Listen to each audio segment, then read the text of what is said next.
is just fantastic.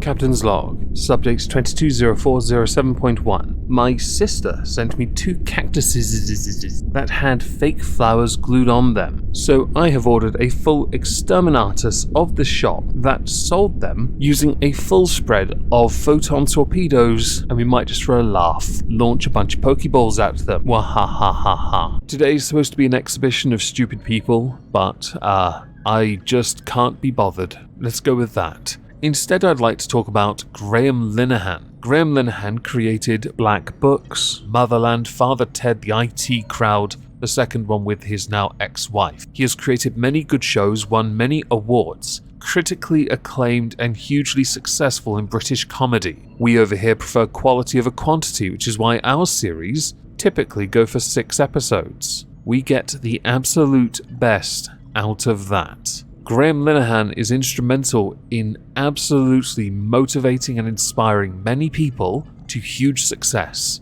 Over the last 6 years, 5 of which on Twitter, he has very much pushed an idea that he believes he is very much a trans-exclusionary radical feminist who he supports, which is confirmed in a recent interview, where he does not believe trans people as a community should have anything to do with things like feminism, which is something he vehemently supports. Years ago, I remember when Dankula rose to fame, there were comedians, some of which took the side of Dank. Others took the side of, "Oh, your dick's a Nazi. You should be ashamed of yourself." Of course, prison for you, Danky boy. One of the very few comedians that actually stayed on his side was Gervais. Can't cancel that man. Linehan, though, called Dank a Nazi, and that was fascinating. According to a recent video from Dankula, he since has backtracked on that, allegedly. That's good. That's actually good. It is possible he's starting to vaguely understand it was just a joke.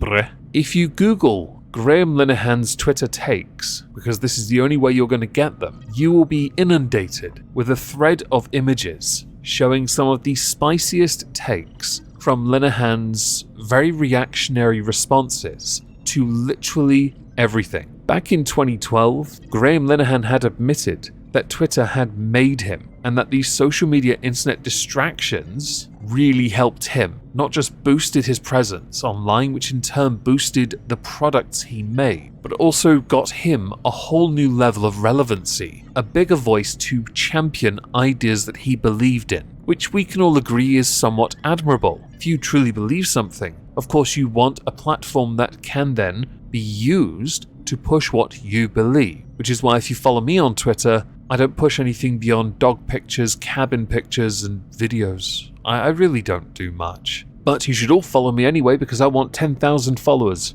Just to say I've got 10,000 followers on my first account without ever being yeeted. I am very happy with myself. The same cannot since be said for Graham Linehan, who 10 years later no longer has his main account, that at its peak had 800,000 followers. Over 5 years he lost 300,000 followers, I believe. According to a recent interview, that is. Before losing all of it, of course, and I now believe he has another account entirely simply called @GLIJNNER. How exciting. That's not circumventing a ban, is it? Or is this a fake? You know, it could be a fake. The reason I'm making this video is because Graham Linehan, during a recent exclusive interview, has admitted that he is 100% cancelled, and that trans rights extremists have destroyed his career, his friendships, and his marriage. Now, before we get into his comments, I want to offer something here. Trans rights extremists did not destroy his career per se. It can be argued they played a part in it, but they're not responsible for it. His career is destroyed because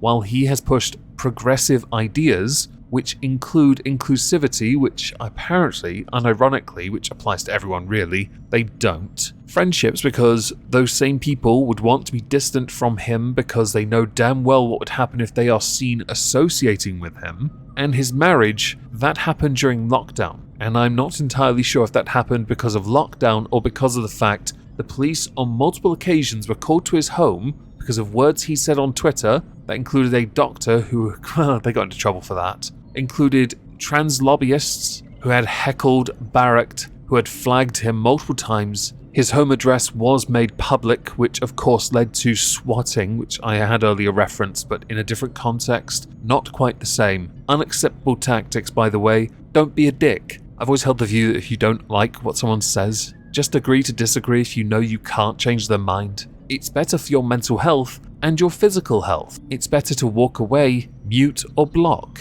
I don't do either because of how I use Twitter. It's very important. How you use it determines the kind of communities you engage with and those kind of communities that may well send comments your way. I call them comments because his reactionary responses every single time was reductio ad absurdum. Hell, at one point he was just calling people that were part of the, let's call them trans rights extremists, groomers. His spicy takes got him a lot of heat. And over the years, Graham Linehan did not move. He refused to budge his position, which shows a level of conviction. As a consequence, others that knew they had to protect themselves, no longer wanted to associate either professionally or personally or privately. That is a you problem and should not be conflated by anyone as a free speech argument. No, it's a disagreement over beliefs.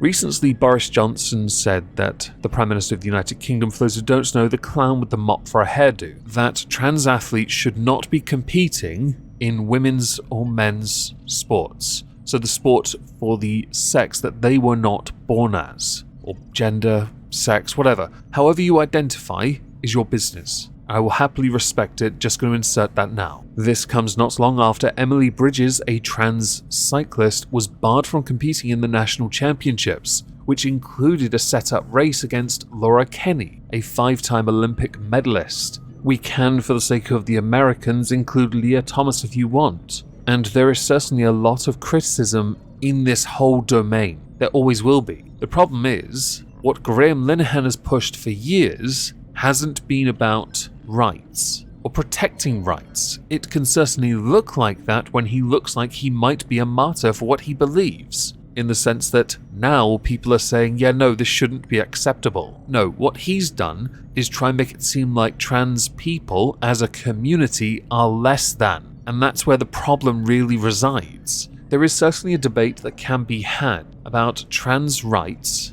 and criticizing certain ethics, certain, let's say, behaviors of those within the trans lobby, those who are pushing for more inclusivity and equality. The problem is, shitty tactics from them does not justify shitty tactics from you. It never does. You know damn well it's not one rule for me but not for thee. In fact, it's one rule for them and not for you. This is why people like Graham Linehan have lost their Twitter accounts, unlike, for example, Sharon Davis or J.K. Rowling. They have pushed what they believe, but they have refused to sink to a level that Graham Linehan was more than happy to sink. Yet he will vehemently defend them as well, even though I don't think they would defend him. Seriously, look at the Google images when you get a chance. I can't put them on the screen because YouTube will demonetize this rant. So perhaps now I should talk about what Graham Linehan said in the exclusive interview. During the same week that a group of women's rights campaigners launched what they call the most significant female movement since the suffragettes, where they simply said, respect my sex if you want my ex, when it comes to women's rights and politicians and voting. They put a simple question to elected representatives, which is what they would like to do as well. Can a woman have a penis? That's bait. Graham said, though, because Keir Starmer, the leader of the opposition, refused to answer any questions on the trans rights debate, said that it's mad. Politicians can't simply answer questions because these people have persuaded them it's complicated and difficult. It's not. All you have to do is stick to the principles we all know, the birds and the bees. People are terrified of getting into the debate, terrified of saying something wrong. If you disagree with them, if you say it denies biology or that the right to self-identify is a gift to sex offenders and con men who are able to completely erase any mention of who they were previously, they will try to destroy you. I'm not talking about trans people, I'm talking about trans rights activists. They tried to destroy me, they have taken everything from me. They took my family, my ability to earn a living. I haven't considered that word, but that's what I believe they want me to do. You know, I'm so cancelled that there were 2 shows called Cancelled and I wasn't asked to appear on either of them. Further continuing by saying, it puts you under so much stress that you don't have room for anything else in your life. You don't have room for love or anything like that. You're just under attack all the time. I was effing bullied and beaten for years. I've been smeared by Pink News, The Independent, and The Guardian, none of whom have ever asked for an interview, by the way. He also spoke about how Dr. Adrian Harrop accused Graham of transphobia, which led to the police arriving at their home. For that, he got suspended by the General Medical Council for a while. Harrop, not Linehan. That, though, is a considerable distraction from Graham Linehan. When I think of what he's done and what's going on now, does it justify his actions ever? No. To me, when I think of what he thinks he is, along with others who think they're progressive, which means nothing when you think about the ideas that he pushes, I think of people like him as being nothing more than Ouroboros, the snake eating its own tail for the sake of progressiveness, when surely it's regressionism, or whatever it is, because you seem to have hit a stalemate, and the only way anyone could be heard is by shouting louder, by being more reactionary, by being more volatile. For years, you, Graham Linehan, championed cancel culture. You did. And then when you got, as you call it yourself, cancelled, woe be me, which is exactly what the interview continues as, where you talk about all the fallout to you refusing to even agree to disagree. The trans debate is toxic as Fook right now, and it's going to continue that way for some time. There are people who are genuinely concerned because they don't want to share a locker room with a trans athlete. There are people who have been assaulted by trans activists for simply disagreeing. This, though, serves as a massive distraction from the main issue, and it's a point Dankula made in his video about equality. Human rights are the best way to achieve equality, and that's a tricky area to, let's say, navigate. The science is one thing, whether people want to listen to it is another, whether anyone wants to believe it is another, and that's not me giving an opinion. This debate needs to play out. It needs to play out because then we need to hear all the arguments. We, all of us, need to hear it. Recently there was a protest held in London by 3 main groups: Sex Matters, Women's Rights Network, and Women Uniting. This is where the slogan, "Respect my sex if you want my ex," comes from. This needs to also play out. There weren't many people there, but they need to be able to speak. And this is important because some people would like to see that not happen at all. By doing that, you are taking away the rights of women who want their rights to be respected, their gender, their sex to be respected. Because of that going on right now, and after all the years of what's happened to Graham Linehan, in his own mind he believes himself a martyr. That's what he believes. He believes that his cancellation has now served a greater purpose. And it's certainly going to have to play out for us to know whether or not that is the case. Whether we disagree with Linehan or not, that's up for you to decide really. Whether you found it funny that he got cancelled after all the cancellations because I think he thought he was uncancelable, well, you can certainly join the crowd on that one. There are 2 issues here: free speech and human rights. Graham still has his speech, he just doesn't have platforms to speak on as, let's say, vocally or relevantly. And because of how he's behaved in the past, he can be regarded as a more poisonous wing of an idea being pushed, in the sense that he can champion something he believes in, but because of how he's behaved in the past, it tarnishes and poisons the idea even if the idea is good, which is a problem. The same can be said for anyone else that does that, in any community, anywhere on this planet. I don't agree with it. My view is if you're correct, you're correct. But again, when it comes to talking about trans rights, women's rights, human rights, you'll often find many of those people who would not like to hear those debates also don't support free speech, which means these discussions inevitably end up as you being accused of a thought-terminating cliche as a means to silence you, rather than have the discussion that needs to be had, so everyone can understand what the bloody point is. As far as Graham being cancelled goes, it's amusing, but it'll be even more amusing to see how this unfolds going forward. But that's just me. I wonder if any of you agree with that.